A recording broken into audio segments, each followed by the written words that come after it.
Welcome to all my dear students. Today we will start a new topic from BSc third year botany. आपका BSc third year में जो पहला paper है plant physiology and biochemistry, पादप कार्य की व केमिस्ट्री, जीव रसायन, इस वाले पेपर में आपको जो पूरा सिलेबस है वो आपका 3 पार्ट्स में डिवाइड किया गया है, unit first, second and third. तो फर्स्ट ऑफ ऑल अपन इसके पूरे सिलेबस पे डिस्कशन करने के साथ साथ कुछ पॉइंट्स को यहाँ पे मैं आपके सामने डिस्क्राइब भी करते हुए चलूंगा और उस पे अपन बात भी करेंगे। जैसे आपका इसमें प्लांट फिजियोलॉजी के अंदर यूनिट फर्स्ट जो है उसमें प्लांट वाटर रिलेशन, ठीक है, ये फिजिकल चेंजेस है, ये जो भी चीज है ये सारी इसमें प्लांट वाटर रिलेशन में अपन देखेंगे। Importance of water to plant life, plant के लिए पानी का क्या महत्व है, इवन आप यहाँ पे सीधा सा कह सकते हैं किसी भी जीव के लिए पानी का क्या महत्व है। सबसे बड़ी चीज तो पानी क्या होता है, अपन सीधा सा बोलते हैं कि जो वो जल ही वो जीवन है, ठीक है, बिना जल के कोई जीवन संभव नहीं हो सकता। तो यहीं से यदि शुरुआत करें तो यहाँ आपने को क्या देखना है, वाटर की प्रॉपर्टीज क्या है, वाटर कैसे एक प्लांट लाइफ को इफेक्ट करता है, और वो इसके अंदर होने वाली, अपन ये माने कि water is a universal solvent for life, ठीक है, एक तरह से ये लाइफ के लिए एक सॉल्वेंट का कार्य करता है और जिसमें सारी क्रियाएं होती है, और इसी कारण अपन जल यहाँ पे विभिन्न क्रियाओं का माध्यम का कार्य करता है, ठीक है। अपन यहाँ पे वाटर की फिजिकल प्रॉपर्टीज देखेंगे, डिफ्यूजन क्या होता है, ठीक है।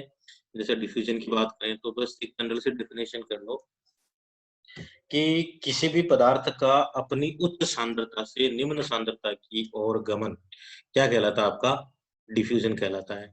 अब ये पदार्थ की सांद्रता, जैसे आप यहाँ पे बात कर रहे हो जल की, ठीक है, तो जल एक पदार्थ हो गया। अब जल की सांद्रता इस और ज्यादा है, यानी जल की सांद्रता हाई टू लो, ठीक है, जहां पे लो होगी, ठीक है, लो सांद्रता की ओर क्या करेगा, ये गमन करेगा, ठीक है। अब इसके अंदर सॉल्वेंट मिले हुए हैं ऑलरेडी, जैसे मान लो यहाँ पे कोई इसमें सोल्यूट मिला हुआ है, जल के अंदर क्या मिला हुआ है, सोल्यूट के, जल एक सॉल्वेंट है, विलायक है।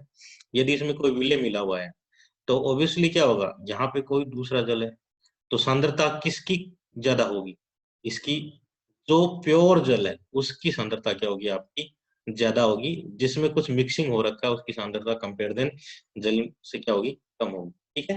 ये एक अपने जनरल समानता है। इसलिए मतलब यहाँ से पानी जो होगा वो क्या होगा, इधर सांद्रता कम होगी तो पानी क्या होगा, मूव करेगा, ठीक है। और ये मूव करने का जो तरीका है, ठीक है, उसी को अपन क्या मानते हैं, डिफ्यूजन मानते हैं, ठीक है। तो हमेशा डिफ्यूजन के अंदर क्या होगा कि हाई टू लो कंसंट्रेशन की ओर पदार्थों के अणुओं का जो गमन है वो क्या कहलाता है, आपका डिफ्यूजन कहलाता है। ओस्मोसिस, ओस्मोसिस भी एक प्रकार का डिफ्यूजन है जो वाया किसी मेम्ब्रेन के थ्रू होता है, ठीक है, वाया मेम्ब्रेन की तरह क्या होगा, डिफ्यूजन होगा। वाटर ऑब्जॉर्प्शन, इसमें आपको कई सारी थ्योरीज हैं वो अपने को देखने की, पानी कैसे जड़ों के द्वारा अब्जॉर्ब किया जाता है, ठीक है, transport of water and transpiration, physiology of stomata, ये इस पॉइंट में पढ़ना है अपने को वाटर रिलेशन वाले के। तो इसमें मोस्ट ऑफ जो भी प्रोसेस हैं वो आपकी क्या मिलेंगी, आपको फिजिकल प्रोसेस मिलेंगे, ठीक है। जैसे कि अपन ट्रांसपोर्टेशन की बात करते हैं तो transportation in the cell two type होता है आपका, ठीक है, टू टाइप ट्रांसपोर्टेशन होता है। फर्स्ट होता है आपका इसमें पैसिव, ठीक है, पैसिव ट्रांसपोर्ट जिसमें किसी प्रकार की एनर्जी नहीं लगती। दूसरा होता है आपका एक्टिव, जिसमें आप क्या लगेगी, एनर्जी लगेगी, ठीक है। तो ये ट्रांसपोर्टेशन के आप इसमें देखेंगे। सेकेंड टॉपिक है इसमें आपका transport of organic substances, mechanism of phloem transporter, ठीक है, for source link, source sink relationship and factor affecting. जैसे ये शब्द आया आपका ट्रांसलोकेशन, जैसे ही आप ट्रांसलोकेशन की बात करोगे तो फ्लोएम के थ्रू होने वाला मूवमेंट, अब फ्लोएम के थ्रू मूवमेंट किसका होगा, फूड का, क्योंकि फूड सिंथेसिस कहाँ होगा, लीव्स में होगा। लीव्स में, पत्तियों में जो फूड सिंथेसिस हो रहा है वो प्लांट के विभिन्न भागों में पहुंचाया जाएगा और उसको पहुंचाने का कार्य किसके थ्रू होगा, फ्लोएम के थ्रू होगा। तो फ्लोएम के थ्रू जो भी फूड मटेरियल का ट्रांसपोर्टेशन, उसे हम क्या बोलते हैं, ट्रांसलोकेशन कहता है। ये कैसे होता है, उसकी क्या मैकेनिज्म है, यहाँ पे सोर्स और लिंक, सिंक का क्या मतलब है, ठीक है, इनके बीच में क्या, यानी सोर्स तो वो जहाँ पे फूड फॉर्मेशन हो रहा है, सिंथेसिस हो रहा है, जैसे लीव्स क्या होंगी आपकी, सोर्स हो गए। सिंक जहाँ पे स्टोर होगा फूड, जाके जहाँ पे स्टोर होगा उस पोर्शन को अपन क्या बोलेंगे, सिंक बोलेंगे। तो इस पोर्शन में हमें इनकी जो विभिन्न फैक्टर अफेक्टिंग क्रियाएं हैं, साथ में जो मैकेनिज्म है, जो भी थ्योरीज हैं, वो अपन इसके अंदर।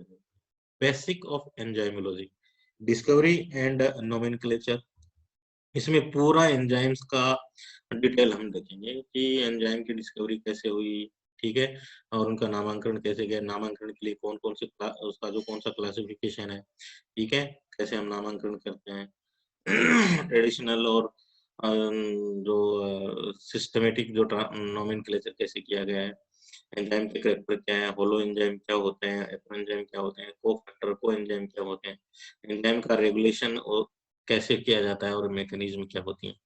ये बड़ा इम्पोर्टेंट होता है, जो ये जो टॉपिक है बड़ा इम्पोर्टेंट है कि विभिन्न प्रकार के एग्जाम, कॉम्पिटिटिव एग्जाम में इनमें से क्वेश्चन आते रहते हैं। थर्ड, इसमें आपकी सेकंड यूनिट है फोटोसिंथेसिस, ठीक है। सेकंड यूनिट में आपका क्या मिल रहा है, फोटोसिंथेसिस, जिसमें सिग्निफिकेंस, हिस्टोरिकल एस्पेक्ट, फोटोसिंथेसिस, इनमें अपने फोटोसिंथेसिस से रिलेटेड सारी चीजें अपन यहाँ पे स्टडी करेंगे। एक्शन स्पेक्ट्रा क्या होता है, ठीक है, पीआर, जिसको अपन क्या बोलते हैं, पीएआर, फोटोसिंथेसिस एक्टिव रेडिएशन, ठीक है। इनके बारे में अपन कौन कौन सी रेडिएशन काम आती है, जैसे जनरली आप ये जानते हैं कि ब्लू और रेड है जो लाइट है, उनमें फोटोसिंथेसिस अधिकतम होता है, तो वो कैसे होता है। इसके अलावा कंसेप्ट, उसके जो फोटो सिस्टम फर्स्ट और सेकंड क्या होते हैं, कैसे इनकी डिस्कवरी हुई, उनके बारे में। जेड स्कीम क्या है, जो इलेक्ट्रॉन ट्रांसपोर्ट होता है उसके थ्रू जेड स्कीम होगी आपकी, जिसमें phosphorylation cycle first and second जो आते हैं। इसके बाद में केल्विन साइकिल, C4 साइकिल, ठीक है, पाथवे क्या होते हैं, कैसे केम प्लांट क्या होते हैं, क्रेसुलेशन, एसिड मेटाबॉलिज्म, और फोटो रेस्पिरेशन क्या होता है, इन सभी की चीजें हमें स्टडी करनी है। मिनरल न्यूट्रिशन, जिसमें विभिन्न प्रकार के जो माइक्रो व मैक्रो एलिमेंट्स हैं, उनका अपटेक प्लांट कैसे करता है, उनकी डेफिशिएंसी से क्या फर्क पड़ता है, उनकी अधिकता हो जाए तो क्या फर्क पड़ता है, और यदि कुछ केमिक जो एलिमेंट्स हैं उनका किस तरह से टॉक्सिसिटी बढ़ती है। इसी तरह से रेस्पिरेशन एक ऐसी प्रोसेस है जिसमें एनर्जी, सभी प्रकार की जो बायोलॉजिकल एक्टिविटी है, जिन्हें अपन वाइटल एक्टिविटी कहते हैं, उन वाइटल एक्टिविटी के लिए एनर्जी की चाहिए। एनर्जी वहां पे किस फॉर्म में मिलती है, हमें एटीपी चाहिए। एटीपी फॉर्मेशन के लिए जो प्रोसेस होती है वो क्या होती है, रेस्पिरेशन होती है। और रेस्पिरेशन के अंदर क्या किया जाता है, रेस्पिरेशन के अंदर ऑक्सीजन की सहायता से जो बायोमोलिक्यूल्स हैं, ठीक है, स्पेशली कार्बोहाइड्रेट्स हैं, उनको ब्रेक, स्मॉल मॉलिक्यूल्स में ब्रेक डाउन किया जाता है, और उस दौरान उनके बॉन्ड्स में जो सुक्रोज है या जो भी कार्बोहाइड्रेट है, उनके बॉन्ड में जो एनर्जी मौजूद होती है, वो एनर्जी हमें वाया ETS ट्रांसपोर्ट सिस्टम के द्वारा हमें एटीपी के रूप में प्राप्त होती है। और यही एटीपी संपूर्ण बायोलॉजिकल क्रियाओं में हमें उपयोग आती है। अब रेस्पिरेशन एरोबिक प्रकार का, एनएरोबिक प्रकार का, यानी कि जो ऑक्सीजन की मौजूदगी में हो, जहाँ पे वो वायु मिले, वो आपका एरोबिक, एनारोबिक, ठीक है। इनमें विभिन्न प्रकार की इसमें प्रोसेस आ जाएगी आपकी। EMP पाथवे क्या है, ठीक है, और पेंटोज फॉस्फेट पाथवे क्या है, ठीक है, ये चीज है। ETS के अंदर आपको कीमोस्मेटिक थ्योरी के आधार पर हमें देखना है, रिडक्स पोटेंशियल क्या है, ऑक्सीडेटिव फॉस्फोरिलेशन क्या है, और पेंटोज फास्फेट की अपन बात कर ली, ठीक है। इसी तरह से इसी यूनिट के अंदर आपका अगला जो टॉपिक होगा वो नाइट्रोजन मेटाबॉलिज्म है, तो लिपिड मेटाबॉलिज्म होगा, ठीक है। नाइट्रोजन का प्लांट कभी भी जो वायुमंडलीय नाइट्रोजन है उसको डायरेक्टली अपडेट नहीं करता, तो वो इसे किसके थ्रू अपडेट करता है, ठीक है, कोई कार्बनिक का मॉलिक्यूल के रूप में इसे फॉर्म करता है, और उस फॉर्म उस जिसको अपन क्या बोलते हैं NH4, ठीक है, अमोनियम सॉल्ट के रूप में ये इसको अपटेक करेगा, ठीक है। तो ये जो अपटेक की प्रोसेस है, इसमें ये अमोनियम का बनना, ठीक है, किसके थ्रू होगा, नाइट्रोजन रिडक्टेज एंजाइम के थ्रू होगा, ठीक है। और इस जो वातावरणीय नाइट्रोजन है उसको नाइट्राइट या नाइट्रेट के रूप में प्लांट के द्वारा अपटेक करना क्या कहलाता है आपका, ठीक है, या इस फॉर्म में लाना, ठीक है, इस फॉर्म में परिवर्तन करना और इसे अपटेक करना आपका किस में आ जाता है, नाइट्रोजन मेटाबॉलिज्म के अंदर आ जाता है। इसमें अमोनियम असिमिलेशन कैसा होता है। इसके बाद में लिपिड फॉर्मेशन, ठीक है, लिपिड कैसे बनता है, ठीक है, और लिपिड जो सिंथेसिस की प्रोसेस, फिर इसमें बीटा ऑक्सीडेशन, ठीक है, क्या होते हैं, सेचुरेटेड अनसैचुरेटेड फैटी एसिड क्या होते हैं, इनका स्टोरेज और मोबिलाइजेशन यानी कैसे होता है, ये स्टोर कहाँ होते हैं और फिर इनको प्लांट कैसे अपटेक करते हैं। आप जैसे सीड के अंदर अपन देखते हैं, ठीक है, तो यहाँ पर जो फैट स्टोर होता है उस फैट को वापिस जो होता है कन्वर्ट किया जाता है सुक्रोज में, ठीक है। तो ये कन्वर्जन जो होते हैं उनके बारे में अपन सारी चीजें यहाँ पे देखेंगे। ग्रोथ एंड डेवलपमेंट, ठीक है, आपके जो लास्ट यूनिट है आपकी, इसमें पूरा प्रोसेस है आपका ग्रोथ एंड डेवलपमेंट। यहाँ एक चीज क्लियर कर लेना, ग्रोथ अपने आप में एक अलग प्रक्रिया और डेवलपमेंट अपने आप में एक अलग प्रक्रिया है, अलग अलग इनको आपको देखना चाहिए, ठीक है। ग्रोथ का मतलब क्या होता है, इंक्रीज इन साइज, ठीक है, इंक्रीज इन साइज बोलते हैं अपन ग्रोथ में, ठीक है। और ये जो ग्रोथ होती है वो दोनों तरफ हो सकती है आपकी, माइनस और पॉजिटिव, नेगेटिव और पॉजिटिव दोनों तरफ हो सकती है। जबकि डेवलपमेंट जो होता है वो कभी भी नेगेटिव नहीं हो सकता, ठीक है, वो हमेशा क्या होगा, और प्रोग्रेसिव होगा, ठीक है। और डेवलपमेंट में आप देखोगे कि जीव के अंदर डे बाय डे हमें कुछ न कुछ मॉडिफिकेशन मिलेगा, ठीक है। ग्रोथ के अंदर आप ये चीजें नहीं देख सकते, ठीक है। तो ये यहाँ पर रूपांतरण होंगे इस प्रोसेस को, जैसे अपन बात करते हैं एक प्लांट बनता है जिसमें जाइगोट से प्रोसेस शुरू होकर डबल सेल बनी, ठीक है, टू सेल, ठीक है, और जो एम्ब्रियो बना, फिर भ्रूण, एम्ब्रियो से फिर क्या बनते हैं आपके, ठीक है, प्रो एम्ब्रियो से एम्ब्रियो, हर्ट से, तो ये जो पोजीशन आती है, तो यहाँ पे ग्रोथ तो हो रही है, ग्रोथ के साथ में आप देखोगे पर स्टेज हमें अलग अलग नजर आ रही है, जो स्टेजेस जो आ रही है वो किसका पोर्शन है, आपका डेवलपमेंट का पोर्शन। डेवलपमेंट के अंदर आप ये चीजें देखते हैं। इसके साथ में आप ग्रोथ की विभिन्न फेज है, लेग लॉग, ठीक है, सेचुरेटेड फेज है उनके बारे में, काइनेटिक्स ऑफ ग्रोथ के बारे में बात करेंगे अपन। आपकी ये मैंने जो एक ग्राफ बनता है आपका, ठीक है, इस ग्राफ के अनुसार अपन देखते हैं कि यहाँ पे ये स्टार्टिंग में लेग फेज है, फिर लॉग, फिर इसके बाद में सेचुरेशन फेज आ जाती है, ठीक है। तो उनके बारे में अपन डिस्कशन करेंगे कैसे इस सेल में होती है। इसके बाद में सीड डोरमेंसी, यानी सीड, एक जो सीड तैयार हुआ है जिसके अंदर एक मिनिएचर प्लांट है जो आगे चलकर क्या करता है, एक नए प्लांट का डेवलपमेंट करेगा, नया प्लांट बनाएगा। उस सीड को सारी जो आवश्यक प्रोसेस है वो देने के बाद में भी सीड जर्मिनेट नहीं होता, उस कंडीशन को हम क्या कहते हैं, सीड डोरमेंसी कहते हैं, ठीक है। तो इसको कैसे ब्रेक डाउन किया जाता है और कैसे सीड डोरमेंसी के डोरमेंट जो सीड होते हैं उनको कैसे जर्मिनेट किया जाता है, ये चीज हम यहाँ पर देखेंगे। Seed with germination and factor of their regulation, कैसे वो सारी प्रोसेस इसके अंदर आ जाएंगी।